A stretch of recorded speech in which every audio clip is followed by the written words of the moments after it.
Assalamualaikum warahmatullahi wabarakatuh. Kembali lagi bersama channel kami, channel berita terkini.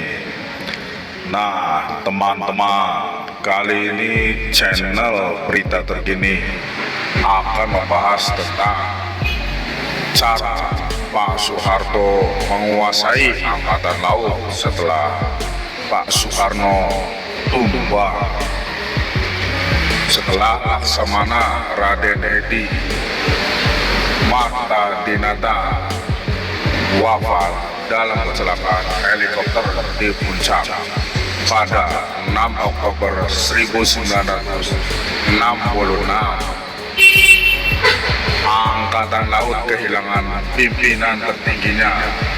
Posisinya kemudian digantikan oleh Laksamana Muljadi yang di zaman revolusi merupakan murid Marta Dinata di pelatihan Opsir Kalibakung.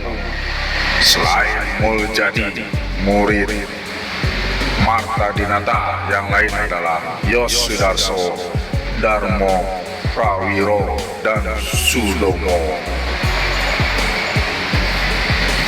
Sebagian perwira besar Angkatan Laut menurut Harold Roach dalam militer dan politik di Indonesia enggan tunduk pada kemauan Angkatan Darat untuk menegakkan Orde Baru. Keberanian Angkatan Laut menolak hal tersebut didukung oleh Korps Komando KKO yang dipimpin oleh Letnan Jenderal Hartono.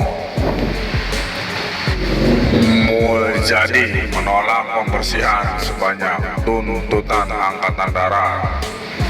Pembersihan orang-orang yang dicap simpatisan PKI menjadi dalih para pendukung Orde Baru untuk melemahkan Angkatan Laut. Para Soekarnois atau orang-orang yang loyal kepada Soekarno di tubuh Angkatan Laut rawan dituduh sebagai kawan PKI. Apalagi Angkatan Laut terkait dengan koran Dwi Mingguan El Bahar yang menjadi media ekspresi kaum nasionalis kiri yang diasuh oleh Komodor RS Bubu. Sejumlah insiden juga terjadi, salah satunya bentrokan antara personel KKO dengan pasukan Angkatan Darat terjadi di Jawa Timur pada tahun 1967. Pada tahun yang sama, Laksamana Muljadi sempat berkunjung ke Uni Soviet dan membicarakan pembelian suku cadang alat tempur Angkatan Laut. Namun sulit karena kali ini harus dibayar tunai sebelum 1965. Angkatan Laut Indonesia cukup kuat di Asia Tenggara berkat alat-alat dari Uni Soviet dan sekutunya. Setahun setelah mendapat Super Semar, Soeharto akhirnya menjadi pejabat presiden pada 12 Maret 1967, menggantikan Pak Soekarno yang pamornya sudah hancur setelah G30 SPKI. Dengan demikian, Soeharto menjadi Panglima tertinggi Tentara Nasional Indonesia. Pada November 1968, Letnan Jenderal Hartono yang sudah 7 tahun menjadi Panglima KKO AL dijadikan Duta Besar Indonesia untuk Korea Utara, negara yang tidak begitu penting hubungannya dengan Indonesia sepanjang Perang Dingin. Sekali waktu Letjen Hartono dipanggil ke Indonesia dan dia memenuhinya. Namun pada 6 Januari 1971 saat dia tengah berada di tanah air, secara misterius Letjen Hartono ditemukan wafat bersimbah di kediamannya waktu masih menjadi Panglima KKO. Letjen Hartono adalah loyalis Soekarno yang sohor dengan kalimatnya, hitam kata Bung Karno, hitam kata KKO, putih kata Bung Karno, putih kata KKO. Posisi Hartono sebagai Panglima KKO kemudian digantikan oleh Mayor Jenderal Muekija. Waktu Hartono wafat sebagai duta besar, Muekija pula yang menggantikannya.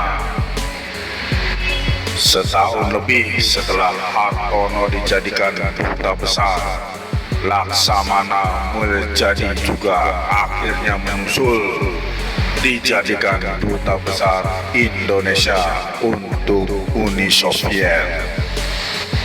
Negara Blok Timur yang dijauhi Orde Baru, Muljadi menghabiskan tahun-tahun terakhir dalam hidupnya di Moskow. Ia tutup usia pada 29 Juli 1972. Posisi pimpinan tertinggi Angkatan Laut yang ditinggalkan Muljadi pada akhir 1969 kemudian diisi oleh murid Marta Dinata lainnya, yakni Sutopo. Setelah era Muljadi, pimpinan Angkatan Laut tidak lagi disebut Menpangal, tapi Kepala Staf Angkatan Laut KSAL. Sudomo pernah menjadi staf Soeharto dalam Komando Pembebasan Irian Barat. Di masa kepemimpinan Sudomo, pembersihan di Angkatan Laut dilakukan lewat operasi ikan paus kala itu. KKO atau yang sekarang bernama Korps Marinir benar-benar dikebiri. Di era Sudomo pula alat perang andalan Angkatan Laut yang buatan Uni Soviet atau negara Blok Timur lainnya kesulitan mendapatkan suku cadang. Kapal perang terbesar yang pernah dimiliki Indonesia yakni KRI Irian yang kesulitan mendapatkan suku cadang akhirnya dihilangkan dari daftar inventaris Angkatan Laut. Sudomo juga pernah menjadi Panglima Komando Pemulihan Keamanan dan Ketertiban dan Wakil Panglima ABRI setelah tak lagi di militer. Sudomo pernah dijadikan Menteri Tenaga Kerja dan Ketua Dewan Pertimbangan Agung. Sudomo kerap jadi solusi bagi Soeharto. Tak heran jika pernah ada singkatan Sudomo datang semua beres. Sekian dan terima kasih. Salam Bhinneka Tunggal Ika. Salam gotong royong. Salam kerja keras, kerja pintar. Wassalamualaikum warahmatullahi wabarakatuh.